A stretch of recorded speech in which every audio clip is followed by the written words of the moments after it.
నిన్న కొడంగల్లో జరిగినటువంటి బహిరంగ సభలో ముఖ్యమంత్రి రేవంత్ రెడ్డి ప్రధానంగా బీజేపీ పార్టీని ఉద్దేశించి విమర్శలు చేశారు. ఆ అంశంపై మాట్లాడదాం. మనతో పాటు బీజేపీ పార్టీ జాతీయ ఉపాధ్యక్షురాలు డీకే అరుణ ఉన్నారు. మేడం చెప్పండి, నిన్న ప్రధానంగా బీజేపీ పార్టీని టార్గెట్గా చేస్తూ ముఖ్యమంత్రి రేవంత్ రెడ్డి మాట్లాడడం జరిగింది. అందులో ముఖ్యంగా బీజేపీ బీఆర్ఎస్ రెండింటి మధ్యలో చీకటి ఒప్పందం ఉంది అనేటటువంటి స్టేట్మెంట్ ఇస్తున్నారు. నిజంగానే ఇటువంటి ఒప్పందం ఉండొచ్చా? చీకటి ఒప్పందం బీఆర్ఎస్ కు కాంగ్రెస్ మధ్యలో ఉంది. బీజేపీ బీఆర్ఎస్ మధ్యలో కాదు, కాంగ్రెస్ బీఆర్ఎస్ మధ్య పాత ఫ్రెండ్స్, వాళ్ళు పాత ఫ్రెండ్స్, కొత్త ఫ్రెండ్స్ కాదు, ఓల్డ్ ఫ్రెండ్స్. కాబట్టి వాళ్ళకు ఒప్పందం ఉంది. కాబట్టే ఎలక్షన్ల ముందు, అసెంబ్లీ ఎలక్షన్ల ముందు కూడా ఇలాంటి దుష్ప్రచారం చేసే కాంగ్రెస్ పార్టీ లబ్ధి పొందింది. 6 గ్యారెంటీలు అని చెప్పిండ్రు, ఒప్పందము బీజేపీ బీఆర్ఎస్ ఒప్పందం అని ఇట్లాంటి అబద్ధ ప్రచారాలు, తప్పుడు ప్రచారాలు చేసి అధికారంలోకి వచ్చింది కాంగ్రెస్ పార్టీ.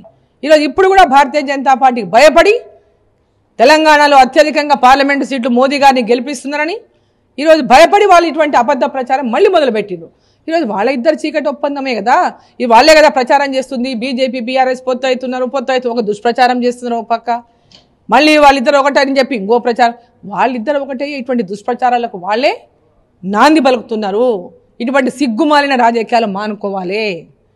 కొట్లాడుతుంటే డైరెక్ట్ కొట్లాడాలి. ఇటువంటి అబద్ధ ప్రచారాలు చేసి చేతగాని రాజకీయాలు చేయొద్దు. వైపు కిషన్ రెడ్డి గారు కావచ్చు, బండి సంజయ్ గారు కావచ్చు, ఈ పొత్తుపై చాలా ఘాటుగా రియాక్ట్ అవుతున్నారు. అయినప్పటికీ నిన్న మళ్ళీ అదే టాపిక్ ని ప్రజలకు చెప్పే ఆలోచనలో ఉంది కాంగ్రెస్ పార్టీ. అంటే ఎందుకోసం ఇటువంటి ప్రచారం చేస్తున్నారు? అదే నేను చెప్తున్నా కదా, వాళ్ళు దాన్నే నమ్ముకున్నారు.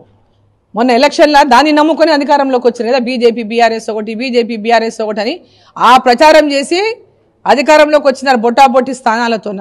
ఇప్పుడు కూడా మళ్ళీ అట్లా లబ్ధి పొందుతాము, ప్రజలు అంటే నమ్మిద్దాం. ఎందుకంటే అబద్ధాలు చెప్పిన మాట ఎక్కువసార్లు అబద్ధాలు చెప్తే నిజమైపోతుందని వాళ్ళు భావిస్తున్నారు. మేము కూడా దానికి డైరెక్ట్గా ఖండించడానికి ప్రతిరోజు ఖండిస్తున్నాం. వాళ్ళు చెప్తున్నటువంటి సిగ్గుమాలిన రాజకీయాలు అనేటివే, అబద్ధ ప్రచారాలు సరైనవి కాదు.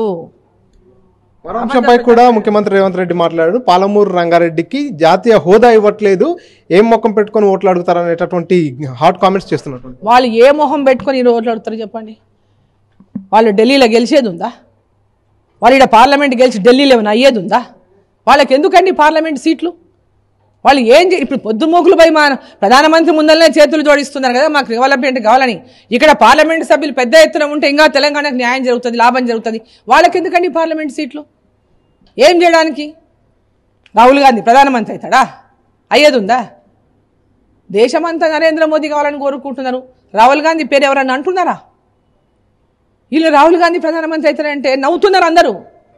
తెలంగాణలో కూడా ఖచ్చితంగా అందరూ కూడా నరేంద్ర మోదీ గారిని గెలిపించడానికి ప్రజలంతా సిద్ధంగా ఉన్నారు. ఆ భయంతో అధికారంలో ఉండి సీట్లు రాకుంటే మా కుర్చీలు ఏమైతే భయంతోనే వాళ్ళు మాట్లాడుతున్నటువంటి మాటలు. మొత్తంగా ఏదైతే పార్లమెంట్ ఎన్నికల్లో ఖచ్చితంగా బీజేపీ పార్టీ విజయకేతనం ఎగురవేయబోతుంది. అత్యధిక స్థానాల్లో కూడా బీజేపీ పార్టీ గెలిచే అవకాశాలు ఉన్నాయి. కాబట్టి వీటిని జీర్ణించుకోలేకనే కాంగ్రెస్ పార్టీ ఇటువంటి అబద్ధపు మాటలను ప్రజల ముందు పెడుతున్నటువంటి పరిస్థితి. ఎక్కడ కూడా బీఆర్ఎస్ బీజేపీ పొత్తు పెట్టుకోలేదు, పెట్టుకోబోదు అంటూ డీకే అరుణ స్పష్టం చేస్తున్నారు.